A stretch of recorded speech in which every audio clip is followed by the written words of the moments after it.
horas vamos a intentar respetarlas a lo máximo. Bueno, goizean bezala, beste hiru hitzlari dauzkagu, eta ondoren, ia goizean bezalako gustoko solasaldia izaten dugun danon artean. Bien, como por la mañana tenemos tres ponentes y vamos a empezar con Stanislav Rangelov. No os preocupéis porque habla castellano perfectamente. Entre otras cosas, pasó 9 años aquí en Bilbao, en la UPV. Entonces, no tiene ni acento, ni tan siquiera bilbaíno.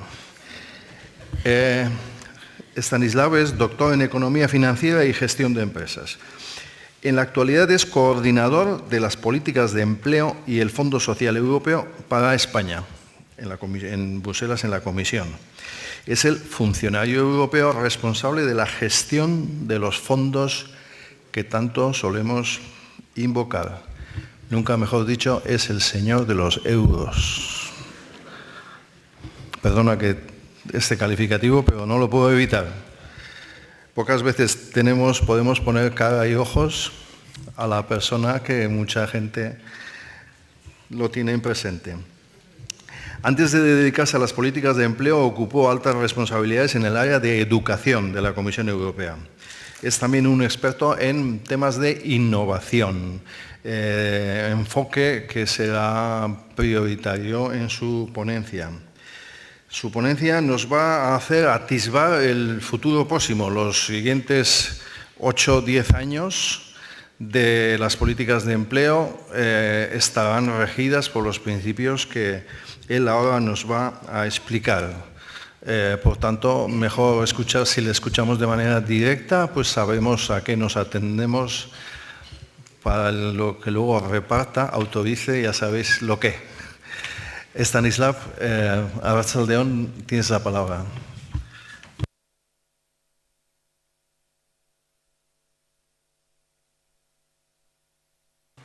Bueno, yo creo que tengo esta tarde, 3 retos principalmente. 2 de carácter intelectual y 1 fisiológico, diría yo, porque a esta tarde estar escuchándome a mí sobre políticas europeas de empleo, no sé si es tan atractivo como echar una cabezadita, ¿no? Pero voy a intentar hacer lo necesario para que no os sintáis tentados, porque voy a vigilar, por eso estoy aquí no sentado ahí. Y los 2 retos intelectuales básicamente son, uno es de demostraros en los siguientes 35 o 40 minutos de que la Unión Europea no es un fracaso, como fue dicho esta mañana, a mi modo de ver un tanto desafortunadamente. Y el segundo reto intelectual es llegar por lo menos a la altura de los ponentes precedentes que demostraron un nivel extremadamente alto. Y bueno, ese último reto creo que en 40 minutos me será algo difícil conseguir, pero bueno, vamos a intentarlo. Voy a tratar de hablar de 3 principales cuestiones y básicamente voy a tratar de centrar la atención en la última porque es, como se decía antes, un poco la política europea de los próximos 7 años, 2014-2020, que de una o de otra forma va pues, de lleno a entrar en nuestra vida diaria, no por los fondos europeos en sí, sino por los objetivos que queremos conseguir con estos fondos. Desde luego tendría que decir alguna cuestión sobre la innovación social y cómo desde la Comisión Europea vemos la posible integración de la inclusión social con actividades o nuevas ideas para obtener una innovación social. Y desde luego voy a empezar con el marco político porque como en todo ámbito yo creo que es lo que nos condiciona la gestión diaria y el objetivo a conseguir. En estos momentos ya estamos en el 3er año de la famosa Estrategia Europa 2020, que tanto repetimos, y sinceramente creo que es un acuerdo bastante importante entre los jefes de Estado y de Gobierno. No la Comisión lo propuso, pero es una estrategia adoptada por unanimidad por todos los países miembros de la Unión. Y básicamente queremos conseguir 3 cosas. 3 cosas que en sí no son sectores separados, sino que en cierta medida se conjuntan en una misma finalidad, que es conseguir un crecimiento sostenible, y esa es la palabra clave. Y el segundo punto es buscar un crecimiento inclusivo. Todo lo que se refiere al crecimiento inteligente, de hecho, damos por por cumplido que es la única vía que como continente, como Unión Europea nos queda para poder ser competitivos y poder conseguir en un mundo globalizado, que queramos o no, es lo que tenemos, una ventaja competitiva suficientemente amplia.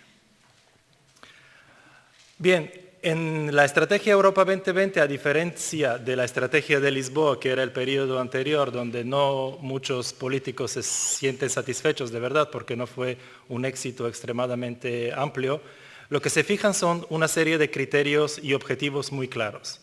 Y en mi presentación vais a ver que voy a repetir pues varias veces la palabra objetivo y la palabra resultado. Básicamente la política que queremos construir está basada más en los resultados que en la gestión diaria financiera o gestión, como se decía antes, de los euros. Los euros son una necesidad, pero no es el fin. Entonces, yo me centraría más que nada en los resultados a obtener. El primer objetivo, que es el empleo, por desgracia, todavía hay un recorrido importante a hacer porque la crisis que nos ha sobrevenido pues, ha demostrado que Europa no era tan fuerte en la creación de empleo como todos pensábamos del año 2000 hasta el 2006. Me voy a basar en el punto 4 y 5 porque yo creo que la inclusión social y todo lo que es la actividad del tercer sector directamente va ligada con el mundo de la educación y el mundo en realidad de la formación permanente. Porque ahí tenemos la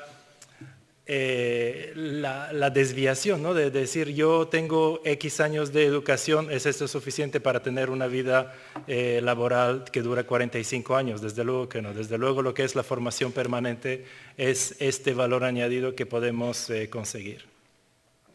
Y desde luego luchar contra la pobreza sigue siendo uno de los paradigmas importantes de la política europea. Yo dudo mucho de que lo que fue dicho esta mañana se dirigía directamente a la Comisión Europea como tal. Hola. Bueno, no pasa nada. Ha revivido, muy bien. No fue una crítica directamente a la Comisión, sino las tendencias que podríamos interpretar. Y en este sentido yo sigo confiando en que la Comisión Europea es uno de los entes que más ha desarrollado políticas de integración en cuanto a lucha de la pobreza. No hay solamente decir que el fondo de los más desfavorecidos de financiación de alimentación se financia por la Unión Europea y en el futuro seguirá financiándose exclusivamente por el presupuesto de la Unión Europea. En este sentido, una vez más, lo que se busca es una inclusión activa y no una forma de asistencia financiera. Estos son los datos que básicamente tenemos de España y yo intencionadamente no voy a mencionar ningún dato del País Vasco porque posteriormente tendremos la oportunidad de ver una muy detallada y muy interesante presentación comparando la comunidad autónoma vasca con el resto.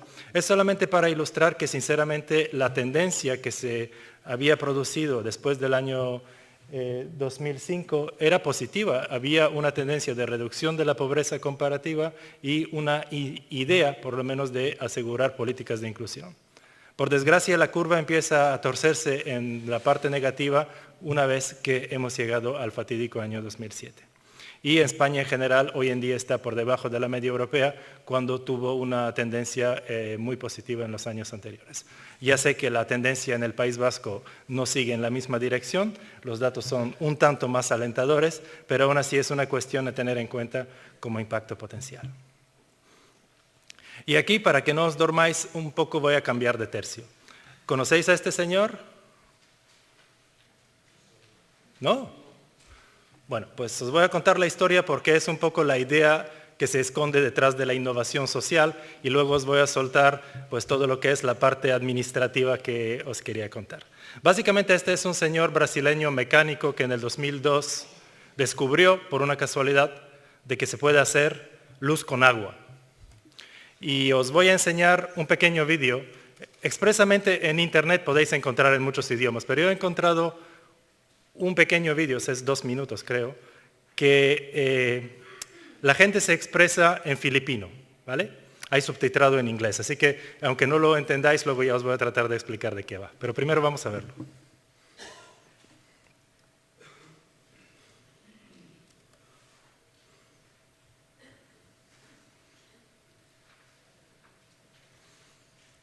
Bueno, decía que tenía 2 retos o 3, que ahora tengo 4, porque no encuentro esta cosa.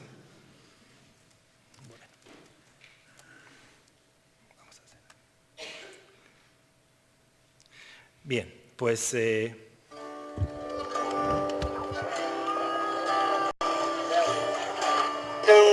lugar namin, Sitio Maligay dos, San Vicente, San Pedro, Laguna. Siyempre, alam mo naman, ganitong lugar, squatter area, tabing release, dikit-dikit ang bahay. Madilim talaga rito sa lugar ko na to. Wala kami dito sa loob, lagi kami sa labas. Nadadapa kasi madilim, yung dadaan, hindi mo alam, may nakaharang. Tutulog na lang ako, wala ilaw eh. Ang tawag nila sa akin dito si Mang Dimi Solar. Napaliwanag ko yung mga bahay nila madilim. Bubutas ka ng yero, lalagay mo yung bote, lagyan mo siya ng sealant, bago lagyan mo siya ng tubig na mineral, lalagyan ng sunrops. Bago kapit mo sa bahay, lagyan mo sealant mo para hindi tumulo. Gawin lang kasimple yun. Dati yung ganito, tukadilim nung bago ko pagkapitan. Ngayon, nung kapitan ko na, ito na ang liwanag niya. May naliwanag. Pumili po ako kasi bote lang, tubig. Maliwanag na yung bahay mo. Bumaba yung ano ko, binayaran ko ngayon.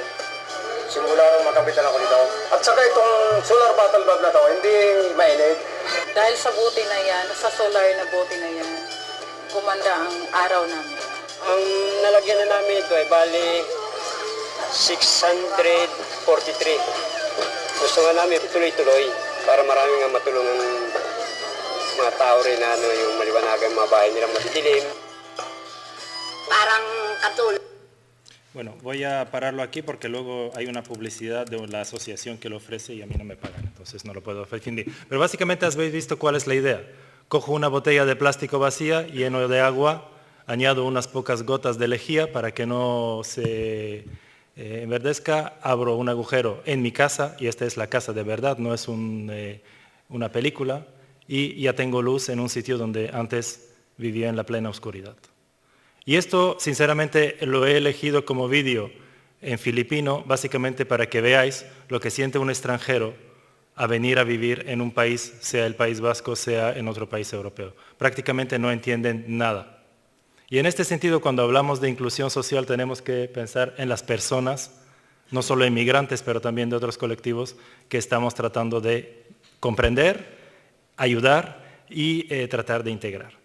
Básicamente es un invento, podríamos decir, ni siquiera es una innovación tecnológica, es un invento que por la necesidad un señor en Brasil inventó en el año 2002. Y hoy en día pues ya hay 1 millón de hogares en el mundo que es su única forma de obtener luz. Esto también es una integración social y es una ayuda para la gente vivir un poco mejor. Por este sentido, cuando definimos políticas europeas de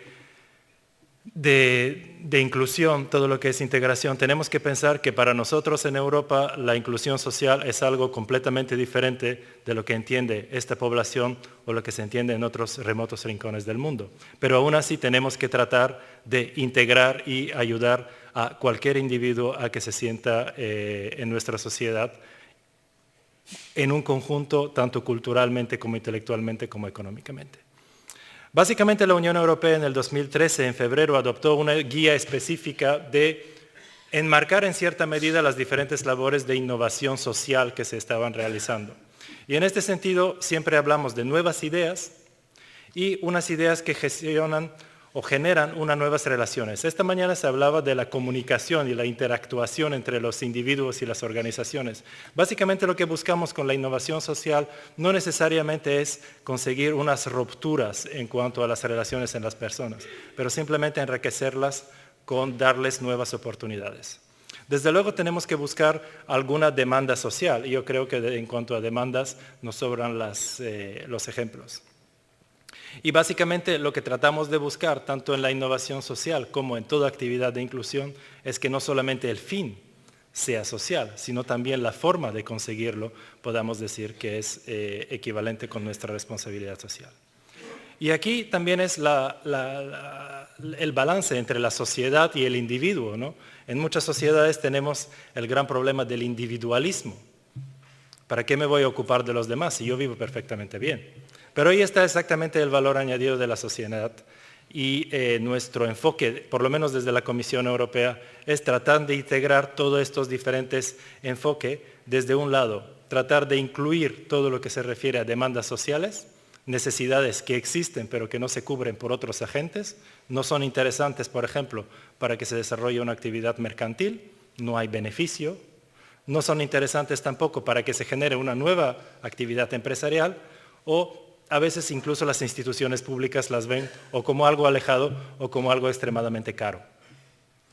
En segundo lugar, tenemos los retos sociales, buscar nuevas formas de avanzar. Y ahí nos encontramos con una necesidad de integrar el aspecto medioambiental con el aspecto social y por qué no pensar del aspecto económico que nos puede ayudar a avanzar en esta dirección. Y finalmente, pues tenemos todo lo que tanto se ha mencionado, el cambio, la necesidad de cambio sistémico, ¿no?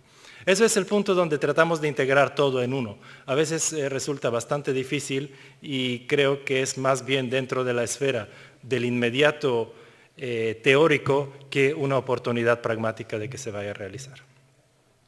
Bien, buscamos 4 principales elementos y esto quizás os pueda sonar un poco secuencial en cuanto a qué sigue qué, pero creo que es importante tener una idea por lo menos de concepto cuando preparamos nuestra actividad o incluso hacemos nuestra planificación.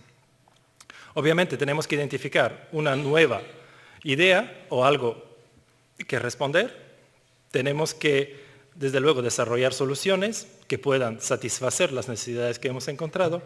Y en tercer lugar, algo que yo entiendo muy, muy importante es evaluar. A veces corremos tanto detrás de los hechos de que queremos siempre innovar, innovar, innovar, pero nunca evaluamos o quizás no nunca, pero muchas veces no aprendemos de nuestros errores o nuestras ideas que no han funcionado muy bien. Y al fin, algo que me parece extremadamente importante es dar la oportunidad de que las buenas ideas en muy pequeños núcleos repartidos por el territorio tengan la oportunidad de que se puedan escalar a un territorio más grande. Básicamente, ahora mismo he seleccionado unos de los principales retos que podamos entender desde el mundo de vista social. Y empiezo con la demografía porque creo que en Europa hoy también se ha hablado de la pirámide demográfica y en toda Europa estamos viviendo en una población que envejece. Y tenemos que buscar con tiempo las necesidades o las respuestas suficientemente bien preparadas. Las tendencias medioambientales, eso no hay mucho más que decirlo. Tenemos la discusión desde hace años si hay un calentamiento global, enfriamiento global o qué, pero estamos conscientes de que nuestro entorno medioambiental cambia. De no hablar de la pobreza, la salud y el bienestar, yo creo que es algo relevante, sobre todo cuando hablamos de una población que tiene una mayor esperanza de vida, también tenemos que tratar o de resolver muchos de los problemas sociales ligados a este envejecimiento activo, como tan modernamente le llamamos. Y aquí viene un poco el punto de conexión entre la política europea o nacional, en teoría, y lo que es el recurso de los euros, como se decía antes, o los diferentes instrumentos que la Unión Europea pretende o ya está poniendo en marcha para poder satisfacer las demandas que pueden existir. Básicamente tenemos diferentes esferas o diferentes programas europeos que en la mayoría de los casos cofinancian actividades nacionales. En muy raras ocasiones tenemos una financiación 100% europea, en algunos programas de investigación o educación es el caso, pero siempre tratamos de buscar un conjunto de cofinanciación y de ahí un conjunto de corresponsabilización de las personas o las entidades que participan. Tenemos ahí una serie de programas, que son los nuevos programas que van a empezar a partir del año próximo, Horizonte 2020, que es el futuro programa marco de investigación. Tenemos el programa Erasmus Plus para el área de educación, tanto educación profesional como educación universitaria. Tenemos todas las actividades relacionadas con la agenda digital. Un segundo grupo de programas que se tratan más bien ya de ir no tanto desde las ideas, pero de tratar de poner en práctica estas ideas, donde tenemos desde luego el programa de empleo e innovación social que os brevemente voy a presentar al final. Y tenemos nuestro marco general o nuestro, digamos, instrumento más importante, que es el Fondo Social Europeo. Más importante en cuanto a recursos, más importante en cuanto a historia, porque si Sartu más o menos tiene 25 años, el Fondo Social Europeo tiene alrededor de 60. En realidad fue el primer fondo creado por la Unión Europea por ahí por el año 51. Entonces, queríamos ver, antes de presentarlos qué podéis esperar de la Comisión Europea o de la Unión en general, es de ver cuál es el impacto hasta hoy de lo que nosotros denominamos política de cohesión. Básicamente tenemos apoyo en muy diversas áreas de actividad. El Fondo Social Europeo desde luego se centra en empleo, educación e inclusión social, pero los fondos regionales que en todas las comunidades autónomas españolas también han sido aprovechados, se centran en áreas de competitividad, infraestructuras o también en el área energética. Pero observamos en Europa de que, aparte de todos los datos que podemos lucir, obviamente estos son solamente una pequeña selección de lo que se ha conseguido en el periodo 2000-2006, tenemos un reto muy importante, que es la disparidad entre regiones en Europa. Aún a través de diferentes políticas de financiación, de diferentes políticas nacionales o europeas, continuamos teniendo una serie de regiones europeas donde la renta per cápita es inferior incluso a la mitad de la media europea, y ya no hablar de la renta de regiones más desarrolladas. Hoy también se ha comentado que quizás la renta per cápita no sea un indicador excesivamente interesante para medir bienestar o para medir inclusión. Yo podría estar de acuerdo, pero es un indicador por lo menos que nos garantiza una comparabilidad entre las regiones. Vais a ver que al ir avanzando en cuanto al progreso de renta per cápita, vemos que hay una especie de concentración de regiones, sobre todo de los antiguos miembros de la Unión Europea, donde observamos una renta incluso superior al 125% de la media europea, y tengo que deciros que el País Vasco es uno de los afortunados, para no comparar solamente dentro de las regiones en España, donde vemos que, por ejemplo, Extremadura o Canarias están muy, muy por detrás. Pues viendo este panorama de disparidad, la Comisión Europea propone una serie de modificaciones importantes en el principio de los fondos de cohesión. Básicamente, tradicionalmente se veían los fondos de cohesión como un recurso financiero que llega a una región o un estado y que en muchas de las ocasiones sustituía al fondo o a la inversión nacional. Lo que queremos es que los fondos europeos en el futuro complementen actividades que se desarrollan en el Estado miembro y sobre todo que vayan enfocados a estos objetivos de Europa 2020 que os marcaba al principio. Y de esta forma conseguimos un enfoque en los resultados que obtenemos con estos fondos y no tanto cuántos fondos tenemos. Básicamente lo que trato de explicaros es de que buscamos una mayor integración de todos los agentes que hay alrededor del proceso. Tradicionalmente muchas de las decisiones se tomaban en la administración pública, y por desgracia no siempre los actores sociales o los actores que tenían que implementar las actividades eran consultados. Y de hecho en el nuevo periodo de programación, 2014-2020, hay una obligación para cada administración, cada Estado miembro, a consultar y demostrar que ha consultado a los agentes sociales, ya sean empresarios, ya sean sindicatos, ya sea el tercer sector o otros grupos de interés social de lo que generalmente podríamos denominar sociedad civil. Como decía, nos vamos a basar en indicadores comunes para todos los fondos, fondo regional, fondo social, fondo agrícola, fondo marítimo y de pesca. Lo que significa es que buscamos una coherencia de actividades y sobre todo evitar una duplicidad de actividades. En cada actuación se va a perseguir una meta clara, ¿qué queremos conseguir? Si es posible cuantificarlo, mucho mejor. Si no, podemos utilizar indicadores cualitativos, pero aún así tenemos que demostrar el avance en el proceso. La Comisión propone, y aquí lo quiero incidir, que el 20% de la totalidad de fondos europeos se dedique exclusivamente a inclusión social, algo que en el pasado desde luego no era así. Y lo que buscamos es, por razones que son tan preocupantes, un esfuerzo específico en la lucha del desempleo juvenil. Ya sé que en la discusión periodística o política siempre está la cuestión: ¿por qué elegimos los jóvenes y no los mayores? ¿Por qué elegimos los jóvenes y no los desempleados de larga duración? Desde luego que hay opciones políticas a tomar y creemos de que si se empieza con los jóvenes tenemos una continuidad en el tiempo que nos va a permitir, entre comillas, aprovechar esta inversión con mucha más efectividad en el futuro. Pero desde luego vais a ver a posteriori de que no es únicamente los jóvenes los que están en el centro de atención. La Comisión propone, y es en discusión en la actualidad, un 5% de reserva de eficacia. ¿Qué significa? De que queremos estimular a los Estados miembros a que consigan resultados y se propone de que 5% del fondo o de la financiación global quede reservada para aquellos Estados que demuestren un avance comparativamente mayor o más efectivo con los otros. Un poco ya sabéis que en un territorio como es el vasco, donde la pelota vasca tiene tanto anclaje, competir en una competición también es un estímulo. Por eso queremos poner en competición las regiones para conseguir de que se condicione el resultado.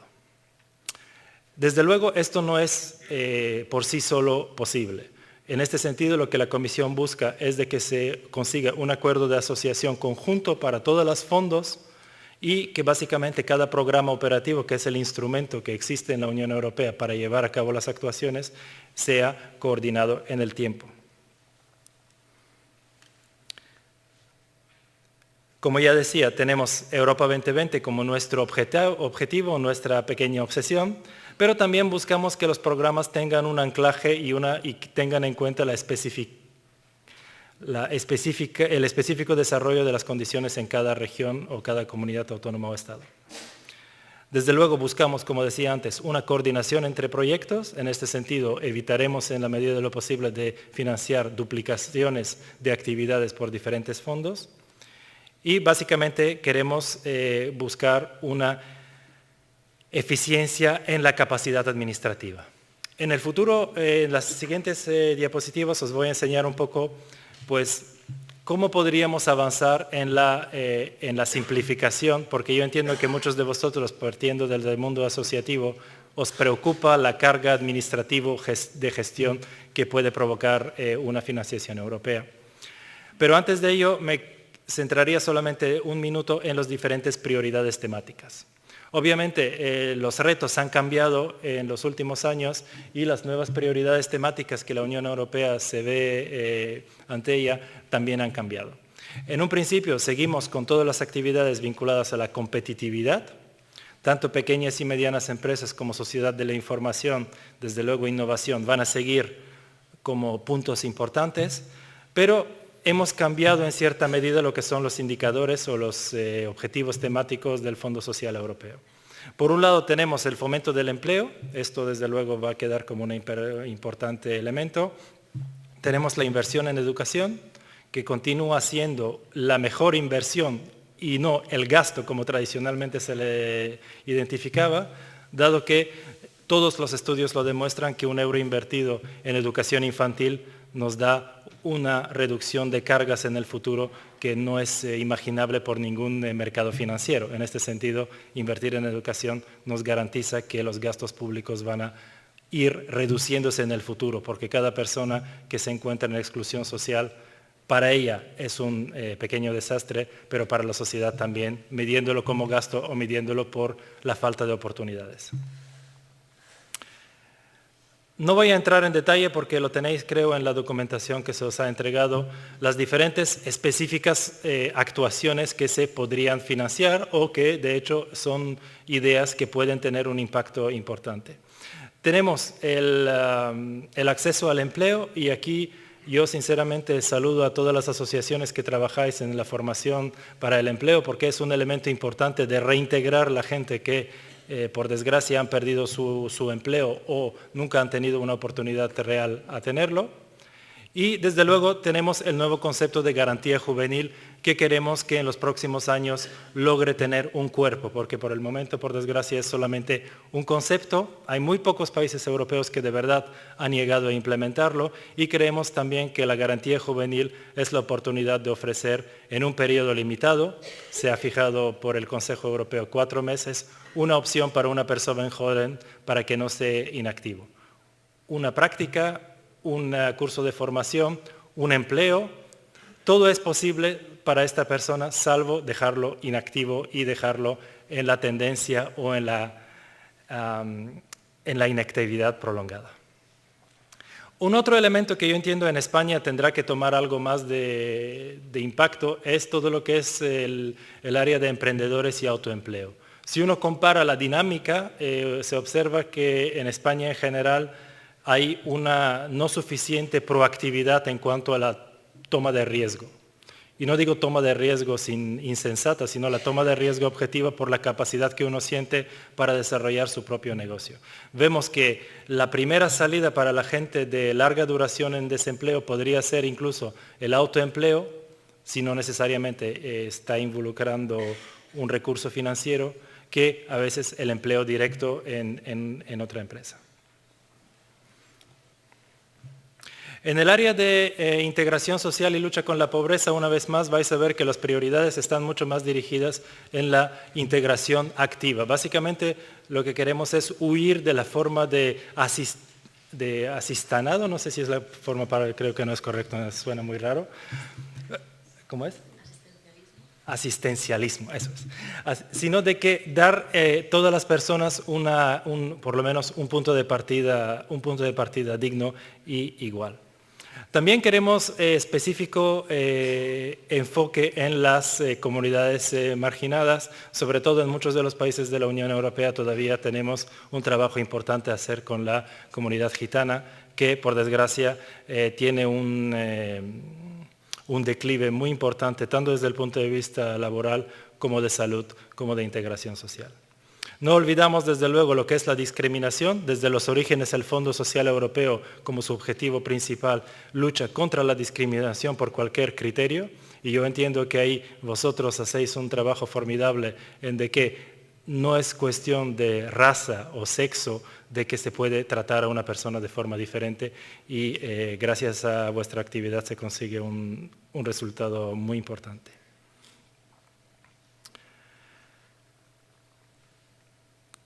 Bien, en la área de educación, sinceramente, creo que dependiendo de las regiones, desde luego buscamos una adecuación de las políticas con la región. El abandono escolar es algo extremadamente preocupante en muchas de las regiones. Ya sabemos que muchas de las personas vieron la oportunidad laboral en la construcción, desde luego, pero también algo en la agricultura, para no continuar sus estudios, algo que les ha llevado, al fin y al cabo, a perder la oportunidad. Y entiendo de que hay que hacer un trabajo importante desde la educación infantil en todos los ciclos formativos para evitar de que el abandono escolar pueda ser un elemento crítico para la sociedad. Bien, ahora dos palabras solamente qué puede hacer el Fondo Social, porque obviamente no hay milagros. Lo que nosotros hemos repensado desde nuestro punto de vista es de que haciendo una simplificación de la gestión de las ayudas va a ayudar a todos los eslabones de la cadena a mejorar su política directa. Queremos, y eso en teoría es más a hablarlo con las administraciones autonómicas, pero queremos impulsar muy fuertemente el uso de costes simplificados, de pagos por unidad, que simplifica enormemente la gestión, tanto la de los administrativos como de la que es la gestión de control. Y creemos que es mucho mejor buscar resultados que buscar el gasto unitario por cada actividad. También, como decía, queremos enfocarnos mucho más en lo que es el enfoque proporcional del control. Nos hemos dado cuenta que a veces hay muchos solapamientos de auditorías y niveles de control que nos gustaría evitar en la medida de lo posible, o por lo menos racionalizarlos. Y para algunas actividades también, ¿por qué no?, huir de la idea de la subvención. Yo entiendo que para muchas de las actividades específicas la subvención es una fórmula correcta de realizar una actividad, pero desde luego no en todas las actividades de protección social o inclusión o educación tenemos que siempre ir a la idea de subvención, porque en este sentido lo que se pierde en muchos de los casos es la corresponsabilidad entre la persona que demanda esta ayuda y la administración.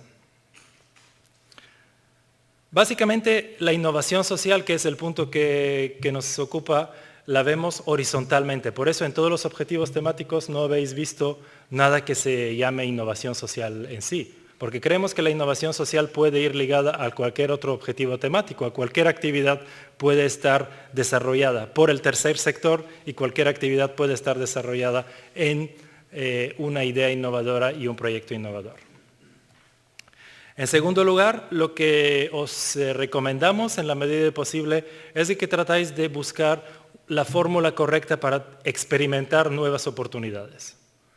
No siempre cuando experimentamos tenemos un éxito, eso está claro, pero experimentando podemos ver las nuevas oportunidades que se nos prestan a pequeña escala. Y desde luego, buscar actuaciones que tengan un impacto. Por eso siempre decimos, primero identifica cuál es tu público objetivo y solamente después empieza a pensar qué actividad quieres desarrollar. Y desde luego, pensar en nuevas oportunidades. Como os decía que en Europa tenemos una disparidad importante entre regiones, la nueva reglamentación europea va a distinguir básicamente tres regiones, tres tipos de regiones en Europa. Y cada región va a recibir un porcentaje de cofinanciación del presupuesto europeo diferente porque creemos que eso es la solidaridad que unas regiones más ricas pueden ofrecer a otras regiones no tan ricas.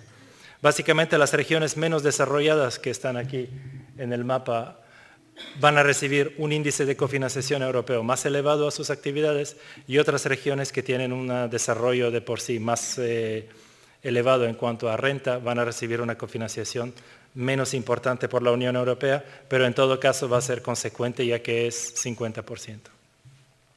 Y el último punto, que eso ya es algo para reflexión, es cómo se distribuyen las financiaciones entre los diferentes fondos. Nosotros consideramos que el Fondo Social Europeo, por el número adicional de actividades o de retos que debe cumplir, tendría que tener a nivel nacional y a nivel europeo una financiación superior y de hecho la Comisión propone un 25% de todos los fondos de cohesión europea que vaya dirigido al Fondo Social. Y en los últimos 3 minutos os voy a presentar un nuevo programa que para vosotros yo creo que puede ser extremadamente interesante, que es el Programa Europeo de Empleo e Innovación Social. ¿Por qué es interesante? Primero porque a diferencia del Fondo Social Europeo se gestiona directamente por la Comisión, en este sentido vosotros como entidades individuales tenéis una oportunidad directa a presentar vuestras propuestas de acuerdo con las reglamentaciones específicas a la Comisión Europea, que va a evaluar las propuestas y puede financiar diferentes actividades. Y en segundo lugar, porque realmente se basa en todas las ideas de nueva promoción o nuevas ideas innovadoras. Comparando con el Fondo Social Europeo, desde luego la financiación es mucho menor, pero también lo que trata de agrupar es esta financiación por los 3 diferentes ejes. Tenemos el eje Progress, que muchos igual os suena, es un programa que ya existe, de hecho, para la promoción y el intercambio de buenas prácticas en el mundo del empleo. Tenemos el portal o la actividad de cooperación entre los servicios públicos de empleo, porque como os decía al principio, la movilidad de trabajadores entre los Estados miembros a fecha de hoy está limitada por debajo del 3, 4, 5% de la población, algo que 60 años después de la creación de la Unión Europea parece todavía muy bajo. Y también tenemos el último punto que es la financiación de microcréditos específicos y sobre todo empresas sociales. Estos son los objetivos del programa, no los voy a definir y detallar, pero solamente ver cuáles son los subprogramas o los subáreas donde la innovación social sobre todo y todo lo que es la inclusión puede tener un impacto mayor. Dentro del subeje Progress, básicamente tenemos todo lo que es la financiación dirigida principalmente a entidades públicas, pero también a entidades asociativas, que va ligada a la experimentación social. Y el segundo punto de empresas sociales, creo que podemos buscar una fórmula interesante para todas vuestras empresas de inserción que tienen necesidad de una ayuda inicial para que puedan ser más capacitadas a entrar en un mercado bastante competitivo. Bueno, y para terminar, para los que se han dormido, es la hora de despertarse, porque os quería contar un cuento. Básicamente un cuento porque yo entiendo que es el momento de que las nuevas ideas empiecen a salir. Bueno, el cuento seguro lo sabéis, no es nada nuevo. Más o menos tenemos en África una gacela que despierta cada mañana. Entonces, para sobrevivir, dicha gacela tiene que correr más rápido que el león más rápido, si no, algún león ya se la comerá. Y tenemos el señor león del otro lado, que también despierta en la misma selva, que tiene que ser por lo menos más rápido que la gacela más lenta para tener algo que comer. Así que vosotros, no esperar de que los nuevos reglamentos estén aprobados en 2 meses, ir ya pensando en vuestra innovación y sinceramente me gustaría huir de la idea de que todo es financiación y todo son euros. Y creo que básicamente vosotros que trabajáis en el sector asociativo sabéis que el voluntarismo y la buena fe o el esfuerzo personal a veces es mucho más importante que el dinero y las personas que lo necesitan, desde luego que saben valorarlo. Así que correr, porque el futuro está ahí y tampoco hay que desesperarse por la crisis actual. No es la peor, luego vamos a ver algunos datos estadísticos que nos muestran que ha habido otras crisis también y pensar que la salida tiene que ser una forma de mejorarse. Antes se hablaba, va a venir el crecimiento y todo va a seguir igual. Creo que desgraciadamente no podemos seguir con la tradición que hemos llevado. Así que, nada, a correr. Pero no, porque hay 2 ponentes más, no correr tan rápido.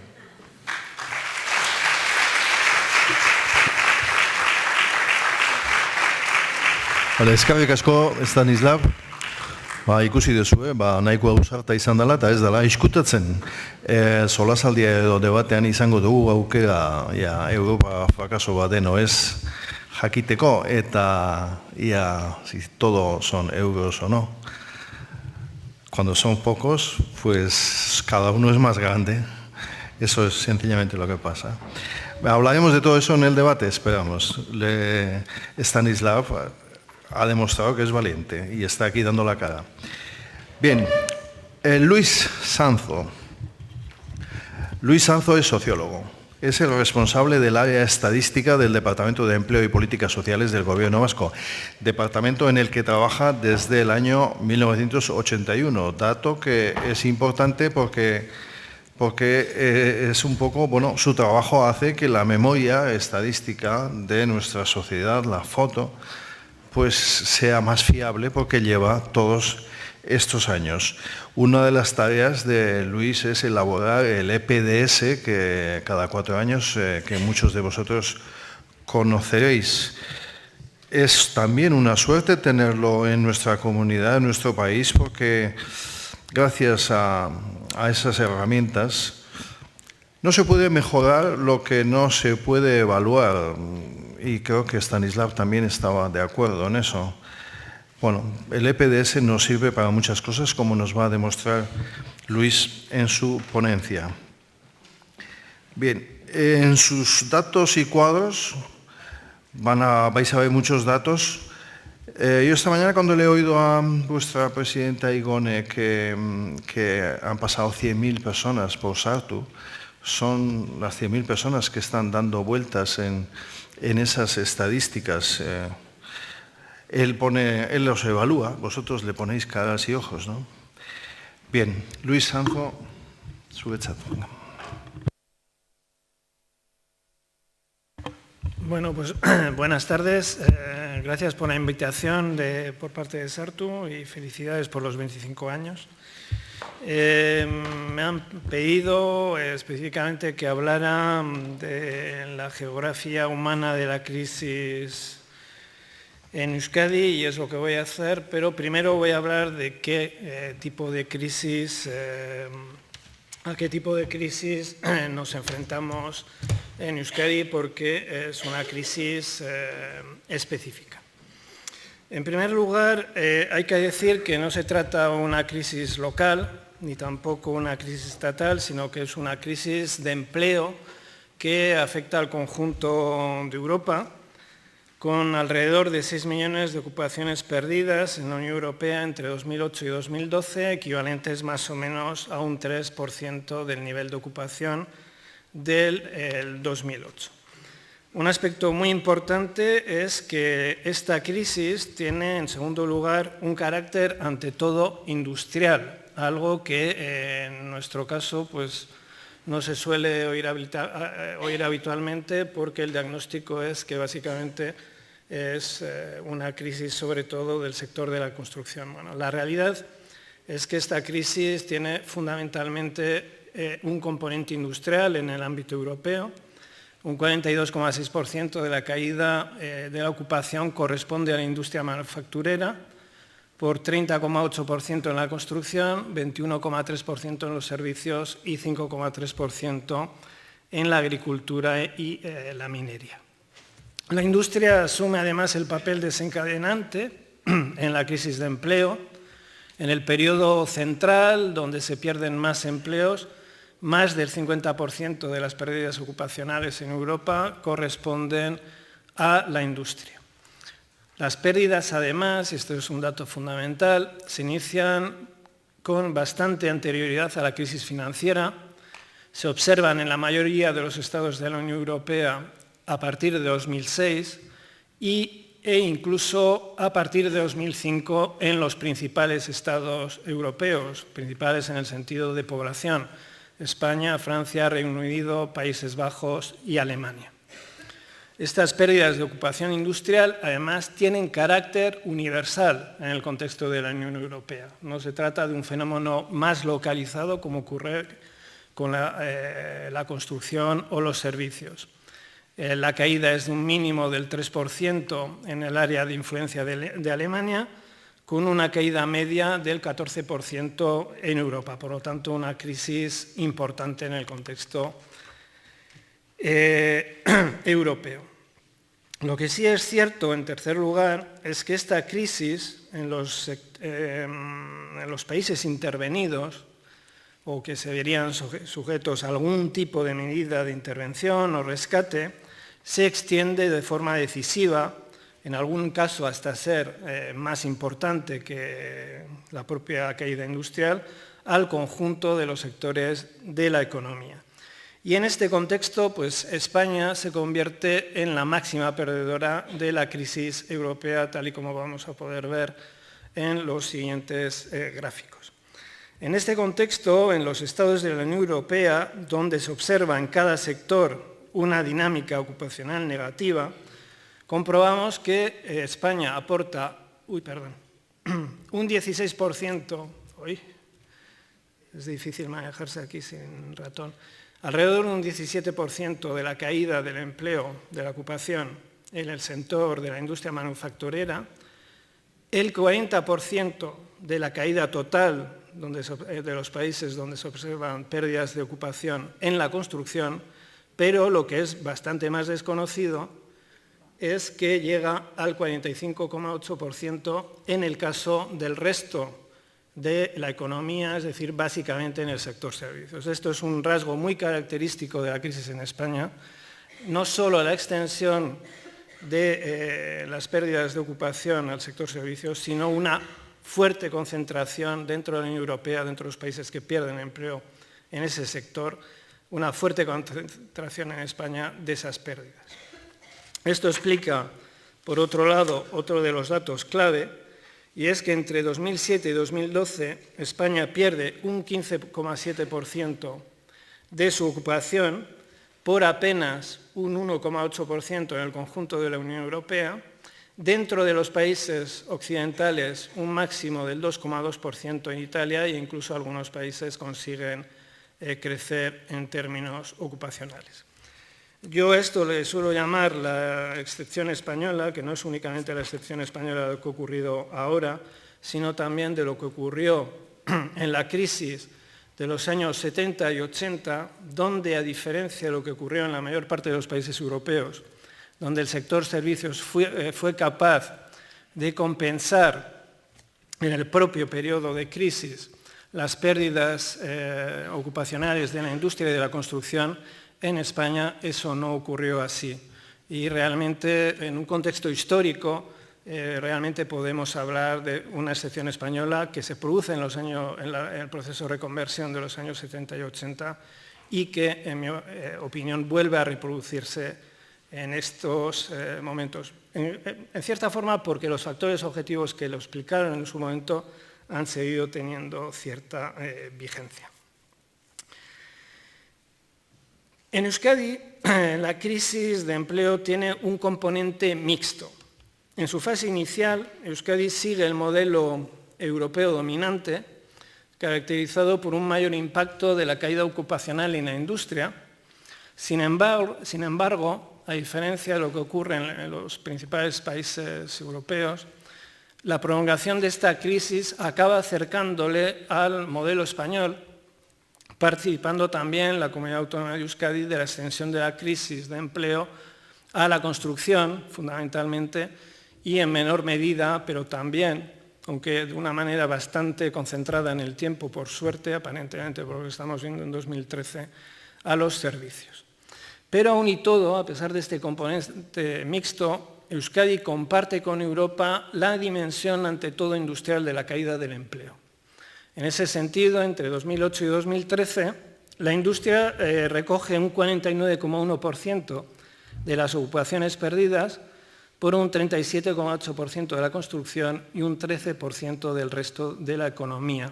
Por lo tanto, vuelvo a repetir, estamos fundamentalmente ante una nueva crisis industrial, lo cual es muy importante. La construcción es un factor importante, pero en el contexto general secundario. Relevante resulta en este punto, hay que decirlo, el deterioro del empleo que se observa en el periodo 2012-2013, que devuelve a Euskadi a la dinámica inicial de la crisis con una máxima concentración de las pérdidas de empleo de nuevo en la industria. De la misma manera que al principio de la crisis vemos un papel dominante de la caída de empleo de la industria, posteriormente, entre 2010 y 2012, se extiende de manera decisiva al resto de la economía. En 2012 y 2013 vuelve a ser de nuevo la industria el eje central del problema. Como sucede en España, la actual crisis de empleo en Euskadi tiene una dimensión cuantitativa cercana a la experimentada en los años 70 y 80. Aquí en este gráfico se ve en números absolutos y en miles de personas la caída que se observa comparada entre los años 76 y 80, es decir, la crisis de mediados de los 70 del pasado siglo, y lo que ocurre entre 2007 y 2012. Para cada joder, la verdad es que lo siento, pero me manejo mal con el ratón. Sí, perdón un momento, Luis. Si tenéis un ratón que el portátil pueda reconocer, os agradecería que lo trajerais a los de arriba. Gracias. Sí. Bueno, digamos, aquí aparece para año a año las pérdidas que se van acumulando. Y entonces podéis comprobar que en lo que se refiere a la industria, prácticamente las cifras cuantitativas son muy similares: 49.000 empleos perdidos en los años 70, 38.000 en el momento actual. En la construcción son básicamente las mismas, y a diferencia de lo que ocurrió en los años 70, donde hubo un pequeño aumento. Vale, fenomenal. Bueno, fenomenal, no sé el ratón.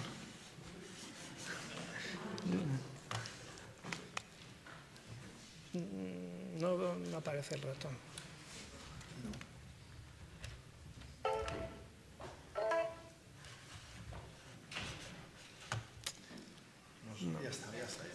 No, es el dedo. Bueno, entonces, lo que decía, las pérdidas son muy similares en la industria y en la construcción, y a diferencia de lo que ocurría en los 70, con un pequeño aumento de los servicios, en este siglo, en la crisis actual, se pierde empleo en los servicios. Por lo tanto, en términos cuantitativos, podemos hablar de una dimensión similar en el volumen de empleos perdidos en términos absolutos. Por otra parte, a pesar de que se observa una clara ruptura del proceso de deterioro del empleo en los últimos meses, todavía en agosto de 2013 siguen teniendo las caídas interanuales, por ejemplo, las de afiliación a la Seguridad Social, siguen siendo muy altas, situadas en torno al 3,7%. No puede estimarse por ahora una recuperación interanual del empleo anterior a finales de 2014 o primeros de 2015. Por lo tanto, seguimos hablando o seguimos estando inmersos todavía en este proceso de caída del empleo, que en términos cuantitativos, ya digo, es similar a lo que ocurre o lo que ocurrió en crisis tan importantes como la de mediados de los años 70, primeros de los 80. Sin embargo, en términos relativos, porque nuestro punto de partida en términos de empleo era mucho más favorable en 2008 que el que era a mediados de los 70, podemos decir también que la crisis tiene menor impacto en el caso vasco que en España. Lo podemos ver con una serie de indicadores.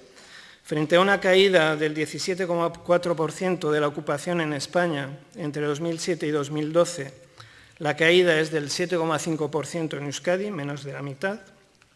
En el segundo semestre de 2013, la tasa de paro es del 26,3% en España y del 15,5% en Euskadi.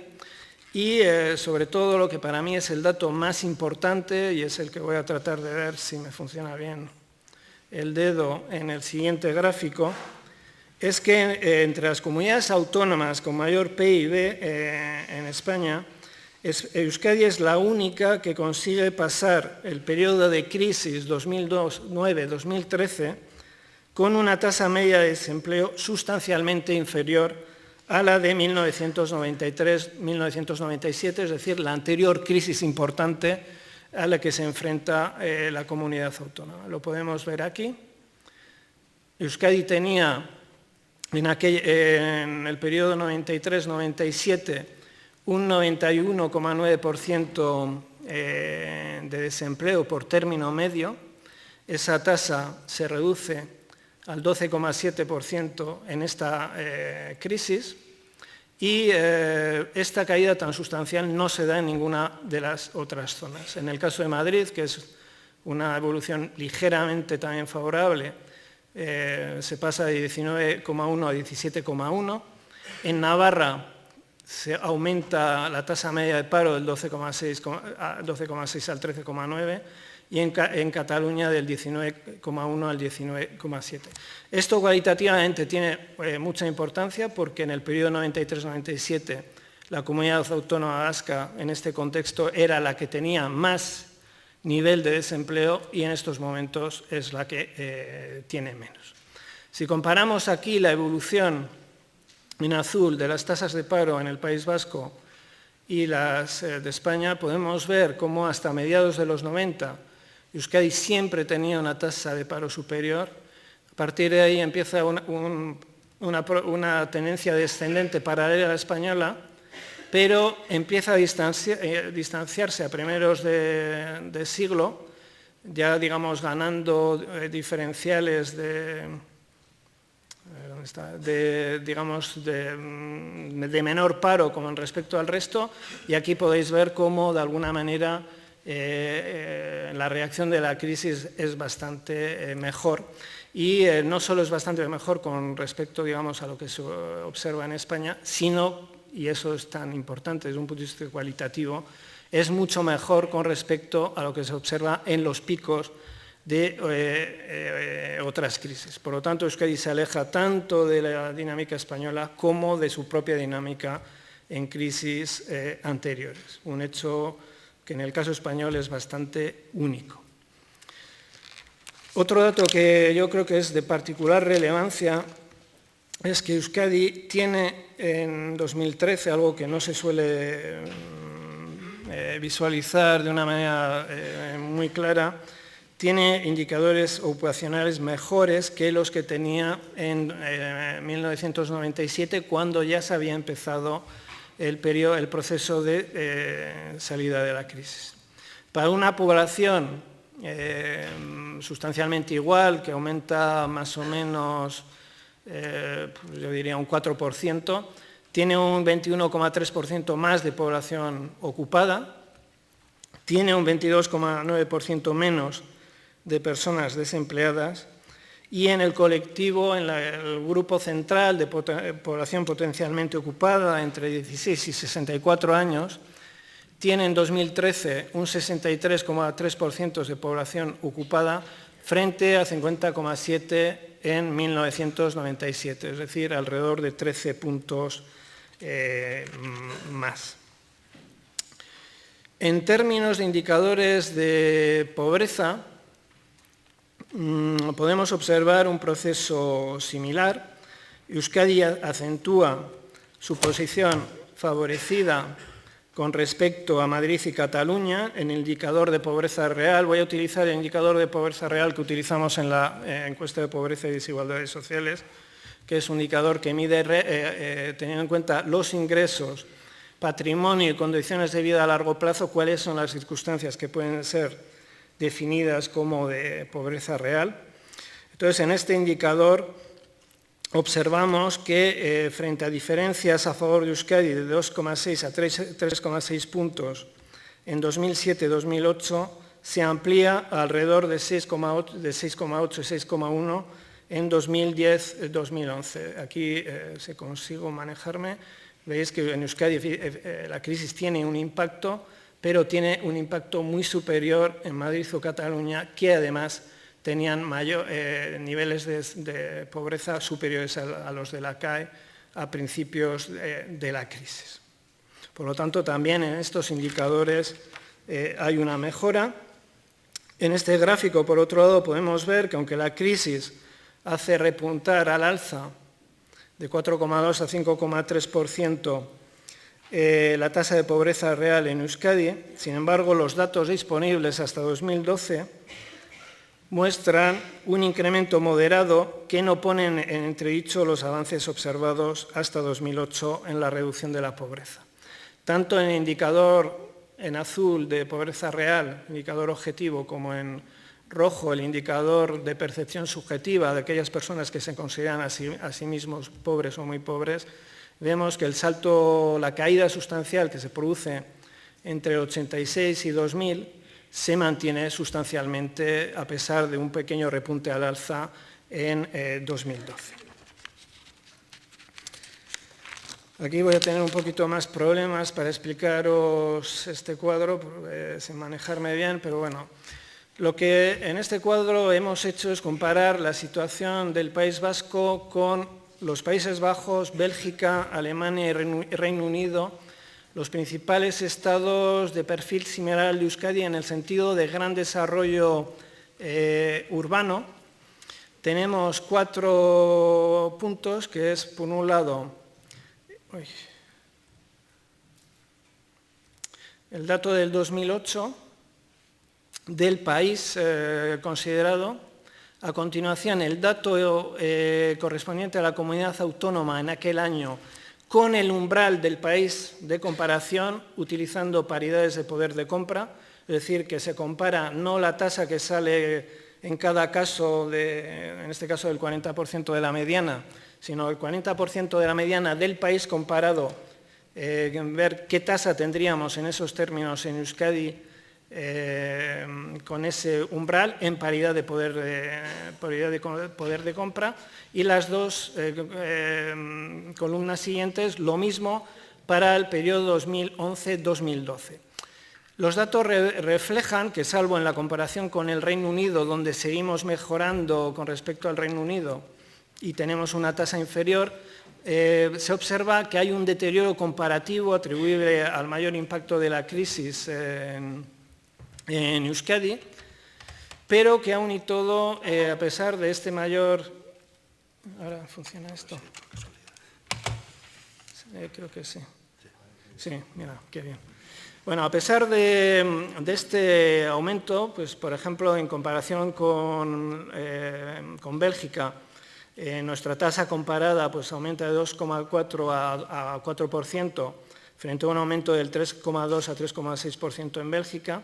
Sin embargo, seguimos estando en tasas muy cercanas, a pesar de la mayor intensidad de la crisis en Euskadi, a lo que se observa en Bélgica, a lo que se observa en Alemania y a lo que se observa en el caso del Reino Unido, estamos todavía por debajo. Por lo tanto, podemos ver que no hay una gran diferencia en los niveles de las tasas de pobreza de Euskadi en 2012 con las que se observan en otros países en 2011, con la única excepción de los Países Bajos, donde ahí sí que estamos a 3,5 puntos por arriba. Pero bueno, a pesar del mayor impacto de la crisis en la comunidad autónoma, los indicadores de pobreza grave de Euskadi son similares a los de los estados más urbanizados y desarrollados de Europa.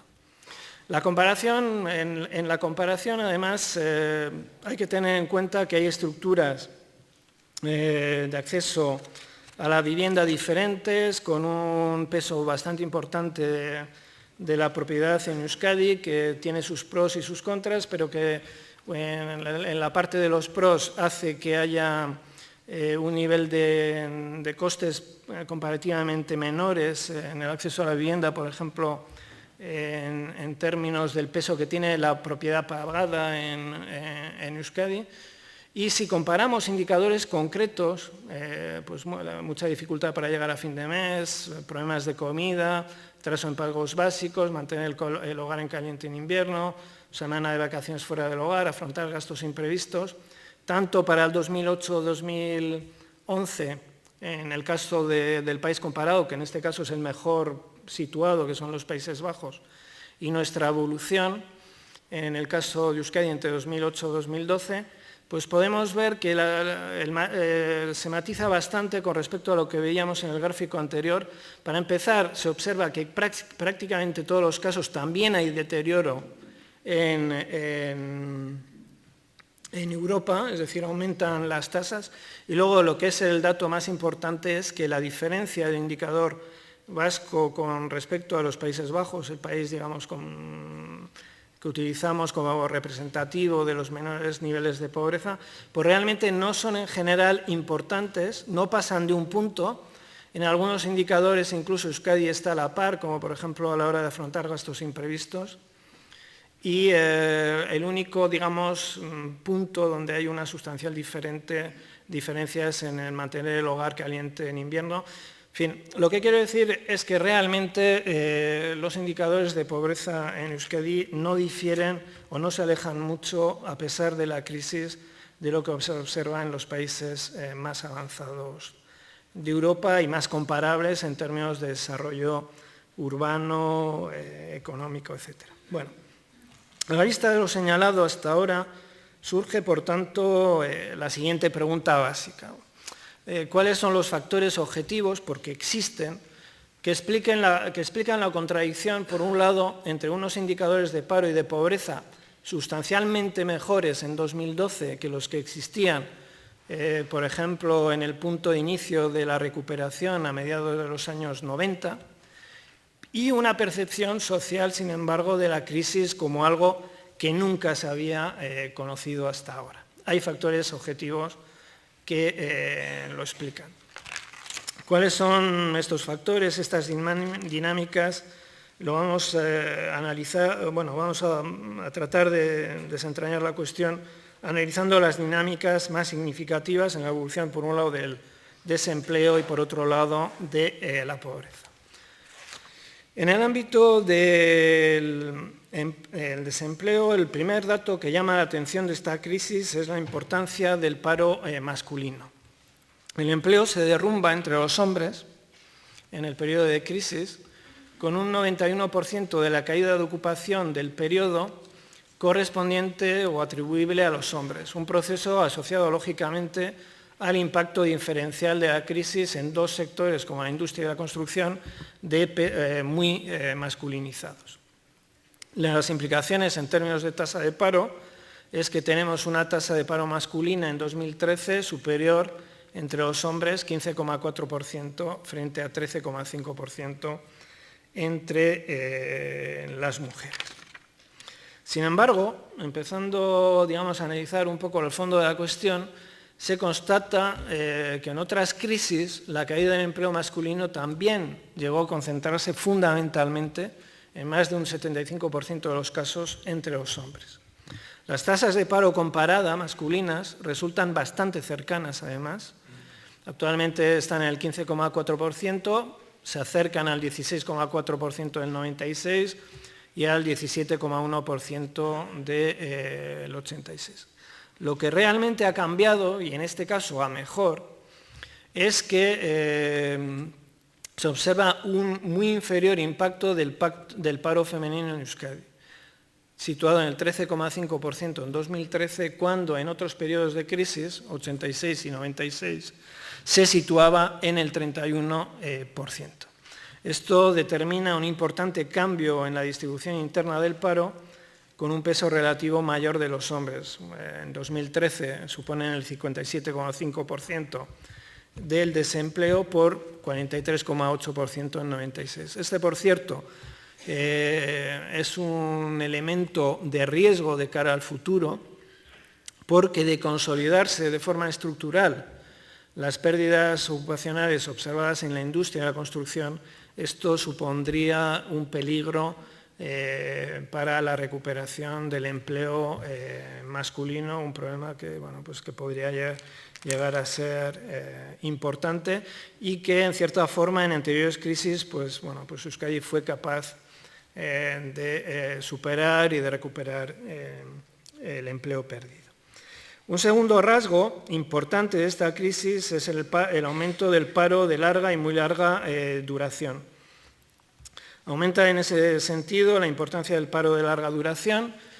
Un 57,5% de la población parada en 2013 es población que busca empleo desde hace más de un año, por un 33% en 2009. En 2012, casi 94.864 personas señalan llevar más de 18 meses en paro o accediendo a lo sumo a trabajos marginales, es decir, que sí que han trabajado algo, pero bueno, en lo que podemos considerar un trabajo marginal. Por lo tanto, son cifras realmente importantes en 2013, sí que se vincula además a un gran riesgo de exclusión, de un gran riesgo potencial, teniendo en cuenta que de estas personas que acabo de señalar, alrededor del 45% son o bien personas que han renunciado ya a buscar empleo o que, aunque lo buscan, carecen de una mínima experiencia laboral que facilite su recuperación al trabajo, ya sea porque nunca han trabajado o porque su última experiencia laboral significativa tiene, digamos, una antigüedad de más de 5 años. Por lo tanto, estamos hablando de alrededor de 40.000 personas, es un problema realmente importante. Sin embargo, de nuevo, si lo comparamos con lo que ocurrió en anteriores crisis, el paro de larga y muy larga duración constituye un rasgo que tampoco resulta diferencial con respecto a crisis anteriores.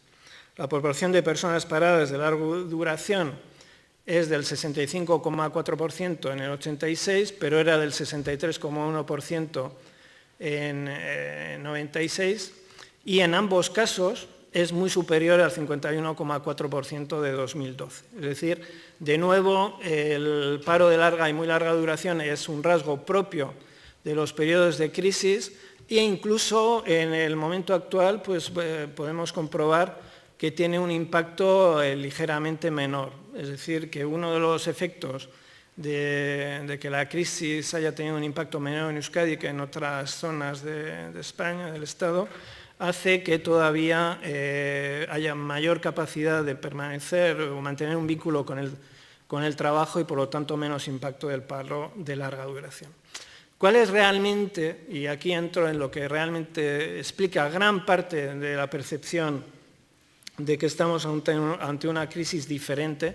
Pues es la nueva imagen del desempleo en este periodo de crisis que afecta a personas de mucha mayor edad. Lo podemos ver claramente. En el 86, casi la mitad eran personas menores de 25 años. Dentro del paro, la mitad eran personas menores de 25 años. En la crisis de mediados de los 90, el porcentaje se reducía ya al 28%, aumentando el peso del 40 al 58,7% en el grupo intermedio de 25 a 44 años. Pero en 2013 ya no son más que el 12%. Menores de 25 años son solo el 12% del conjunto de personas desempleadas en Euskadi.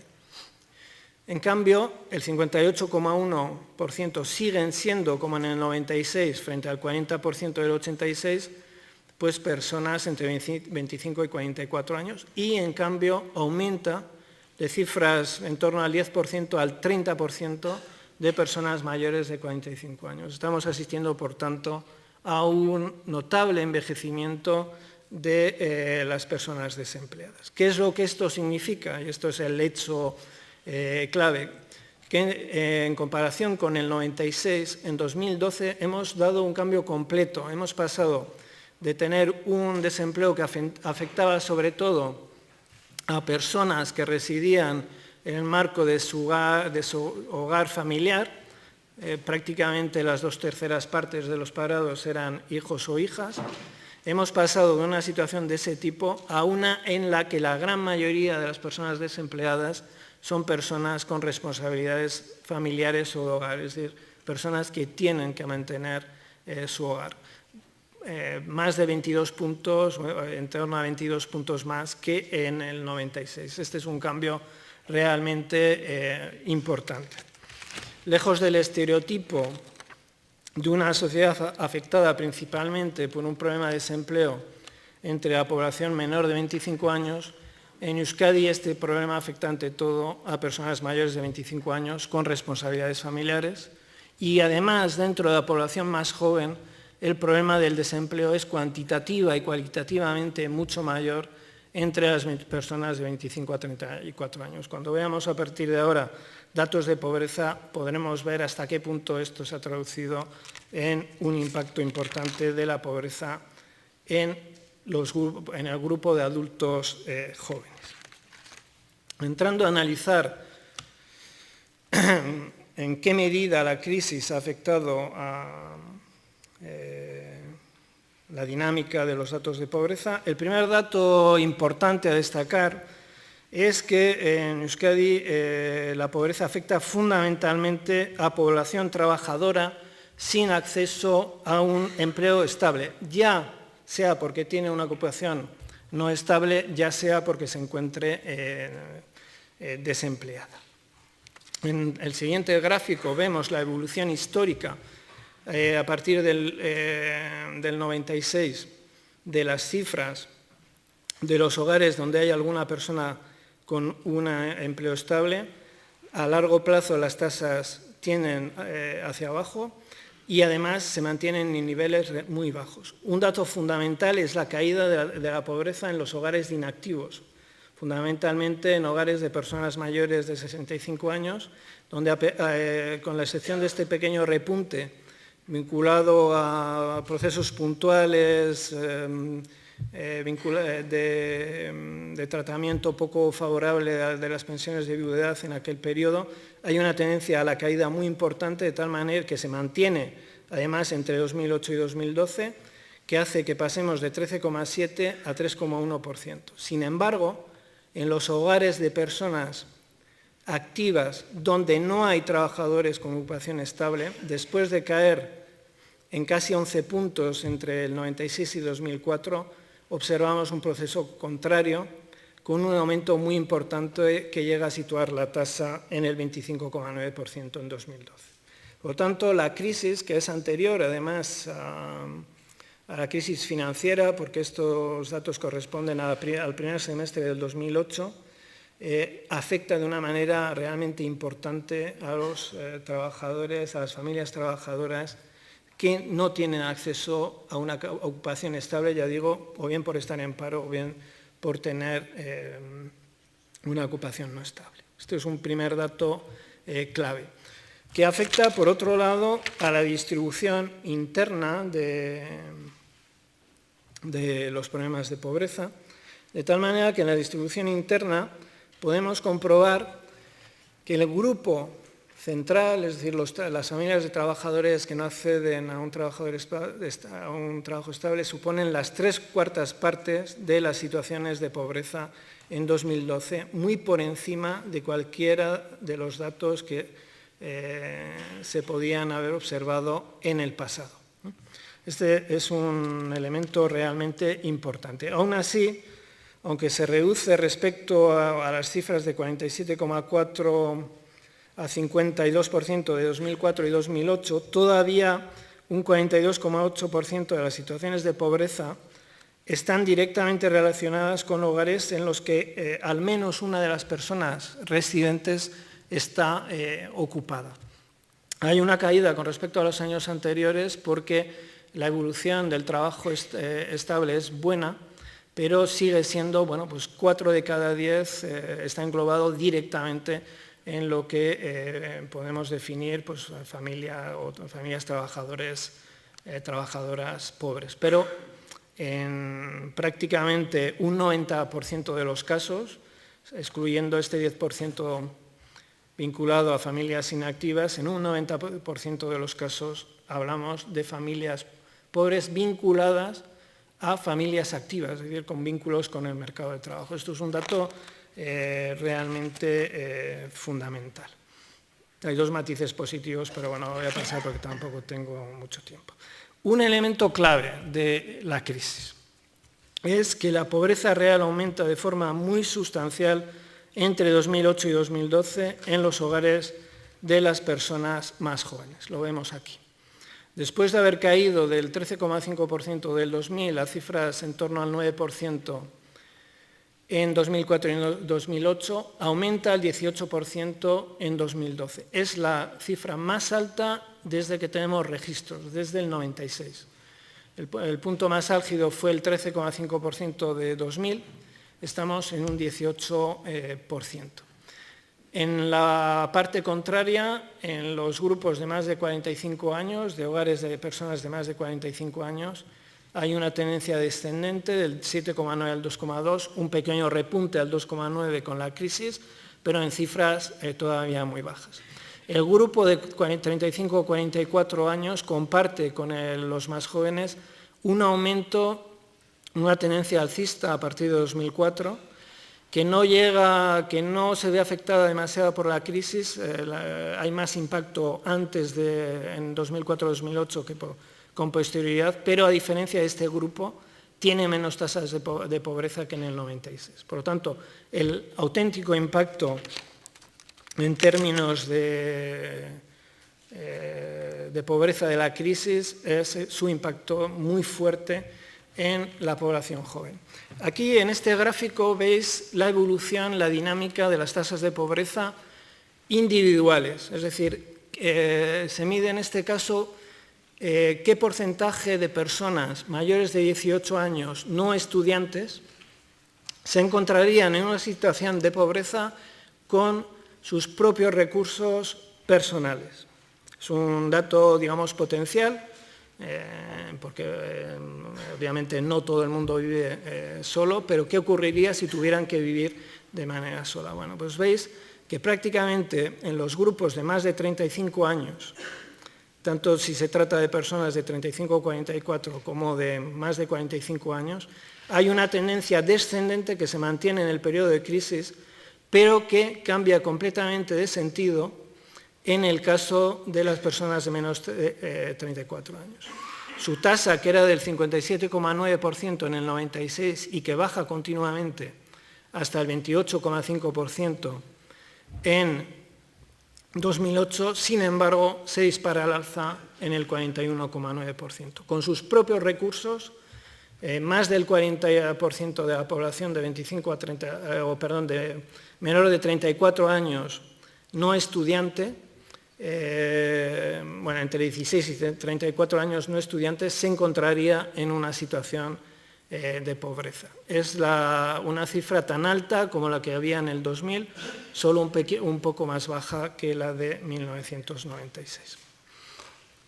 Parte de los problemas de pobreza real que hemos visto con ese aumento tan espectacular se ven condicionados en parte por un desplazamiento de fenómenos de pobreza encubierta que existían previamente hacia formas manifiestas de pobreza real en paralelo a un proceso de acceso a la vida independiente de la población joven. De hecho, si veis aquí en este gráfico, a pesar de que repunta entre 2008 y 2012, la pobreza encubierta, la que afecta a los jóvenes que no se pueden independizar porque de hacerlo se verían en una situación de pobreza, a pesar de desear querer vivir de forma independiente, veis que a pesar de este aumento las cifras son bastante más bajas que en 2000-2004. Sin embargo, esta caída se traduce en un aumento de las tasas de pobreza real de la población más joven. Bien, en este contexto en el que las tasas de pobreza real de los hogares de personas de más de 45 años se mantienen bajas, el hecho de que empeoren en los colectivos más jóvenes pues supone un sustancial cambio interno en la distribución de la pobreza real. Mientras un 63,9% de las personas afectadas residían en hogares de mayores de 45 años en 1996, proporción que todavía era superior al 50% en 2004, podemos ver que más del 60% se vinculan ya en 2012 a personas menores de 25 o de 45 años. Y además, dentro de ellos, los menores de 34 años, que habían llegado a tener como máximo un peso del 22%, suponen ya un 30,6%. Es decir, hemos pasado de una situación de predominio de pobreza en personas de hogares de más de 45 años en el 96 a una situación de predominio de pobreza en hogares jóvenes. Esto tiene una implicación decisiva en lo relativo al incremento de la pobreza infantil, porque claro, si la pobreza se concentra ahora mayoritariamente en hogares de adultos jóvenes, su implicación es que siendo esos hogares donde se concentran los procesos de reproducción, básicamente, su impacto en la pobreza infantil va a ser muy importante y aumenta, de hecho, de 7,9 a 9,5% entre 2008 y 2009. En el caso de la mujer, tenemos una serie de elementos clave, cómo influye la realidad de la mujer en la pobreza. Por un lado, si analizamos aquí de nuevo las tasas de pobreza individuales, qué ocurriría con los propios ingresos en caso de vida independiente, podemos comprobar que las tasas de la mujer son comparativamente muy elevadas. Aquí tenemos la evolución de las mujeres, hombres de menores de 35 años, mujeres de menos de 35 años, y aquí, en este caso, la de los hombres. Podéis comprobar que son mucho más altas. Lo mismo ocurre en las... estos son más de 35 y este menos de 35. Son siempre muy superiores en la mujer. Sin embargo, así como en los hombres, la crisis se traduce siempre en un repunte de las tasas, especialmente en el caso de los hombres menores de 35 años. En el caso de la mujer únicamente se produce este fenómeno entre las mujeres menores de 35 años. Las mayores de 35 años, sus tasas siguen cayendo en el contexto de crisis. Por lo tanto, un doble matiz. Mucha mayor tasa de pobreza individual de la mujer, pero una tendencia comparativamente más favorable. Esto tiene un impacto importante en los grupos donde el peso de la mujer en términos de responsabilidad de mantenimiento de los hogares resulta fundamental. Siempre se observan tasas muy altas frente a una tasa del 5,3% media. Tenemos 19,1% de pobreza real en familias monoparentales, 8,8% en mujeres solas menores de 65 años, pero vemos que el periodo 2008-2012 no es comparativamente negativo. En el caso de las familias monoparentales sigue creciendo la tasa, pero no demasiado, menos desde luego que con anterioridad al 2008. Y en las mujeres solas menores de 65 años se reduce sustancialmente la pobreza, como también ocurre con las de mayores de 65 años. En cambio, la crisis en estos mismos hogares se traduce en un notable deterioro de la posición de los hogares de hombres, de tal manera que se produce un fenómeno de convergencia. Lo podemos ver aquí. Esta es la evolución de la tasa de las familias monoparentales de mujeres. Esta es la de los hombres, que veis que en 2012 converge. Aquí tenemos la de las mujeres solas, con una caída importante, la de los hombres, con un impacto negativo a partir de 2004, donde también se produce un proceso de convergencia. Por lo tanto, en este punto, en este grupo de hogares, los de más riesgo de pobreza, podemos comprobar que la crisis que afecta diferencialmente al empleo masculino tiene un impacto negativo sustancial. Llegamos al tema de la población extranjera, donde comprobamos que si la tasa de paro de la población nacional apenas varía, la tasa de pobreza apenas varía en el periodo de crisis, solo aumenta de 2,9 a 3,3%, manteniéndose en niveles muy, muy bajos. En el caso de termino ya. En el caso de las personas extranjeras, la tendencia es de aumento continuado desde el año 2000. No es, digamos, en el periodo de crisis. Es más, el aumento que se produce entre 2000 y 2004 es muy superior al que se observa entre el 2008 y el 2012.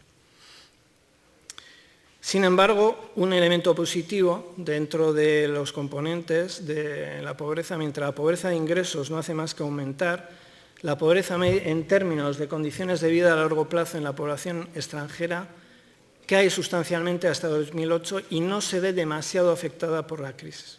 Esto es un elemento importante que refleja que la crisis, a pesar del impacto que tiene en la dimensión de ingresos, está relativamente siendo controlada en lo que tiene que ver con condiciones de vida a largo plazo. Pero lo que sí es determinante es el cambio cualitativo que supone la población extranjera dentro de los colectivos pobres. Eran apenas un 2,7% en 2000 y llegan a ser un 41,2% en 2012. Bueno, este es el tema grupal, pero bueno, no me va a dar tiempo a señalarlo, igual en el debate. Un tema importante en la dinámica territorial de la crisis. Tenemos, por un lado, una tendencia a la convergencia entre las zonas urbanas y el resto. En 1996 la tasa de pobreza urbana era más de 3 veces superior a la de las zonas menos urbanizadas de la comunidad autónoma, 10,5 frente a 3%. En estos momentos la diferencia se ha reducido a 2, de 6,1 a 2,9. Ha habido, por lo tanto, una tendencia a la convergencia. Por otro lado, en las zonas urbanas, así como el área de Bilbao tenía una tasa de pobreza desproporcionadamente alta en el 96 frente a Donostialdea o incluso Gasteiz, en 2012 las diferencias son relativamente o se han reducido. Esto se debe, por un lado, a que a pesar de que hay un aumento en el periodo de crisis, hay una sustancial reducción en el área de Bilbao del impacto de la pobreza y, sin embargo, después de caer mucho entre 1996 y 2000, a partir de 2000 hay una tendencia alcista de la pobreza a largo plazo, tanto en Gasteiz como en menor medida en Donostialdea. Especialmente en Gasteiz la tendencia es muy nítida. Desde 2000 las tasas tienden a aumentar en cada una de las fases de análisis de la encuesta de pobreza y desigualdades sociales. Termino haciendo una breve reflexión sobre la exclusión no económica. Las personas afectadas por problemas graves vinculados a soledad, desatención, marginación, rechazo, conflicto, acoso, violencia, problemas vinculados a rechazo social por origen geográfico, podemos comprobar que hay casi 60.000 personas afectadas, aumenta un 12,7% durante la crisis, y aunque no todos los colectivos forman parte o están vinculados a la pobreza económica, la precariedad económica resulta decisiva. Está presente en un 80,1% de las situaciones de rechazo social, en un 57% de los problemas graves asociados a la separación familiar, a un 46,6% de los casos de desatención, maltrato, acoso y violencia, y casi a un 40% de los de soledad, tristeza, etc. Y además tienden a aumentar en el periodo de crisis. Por lo tanto, aunque la pobreza no determina todos los problemas personales vinculados de exclusión, sí que está determinando una gran parte de ella. Lo he presentado rápido, la verdad es que hay muchos datos, pero bueno, hay un escrito donde se detalla todo esto y bastantes más cosas, y bueno, pues os animo a leerlo si tenéis ganas y tiempo de ello. Gracias.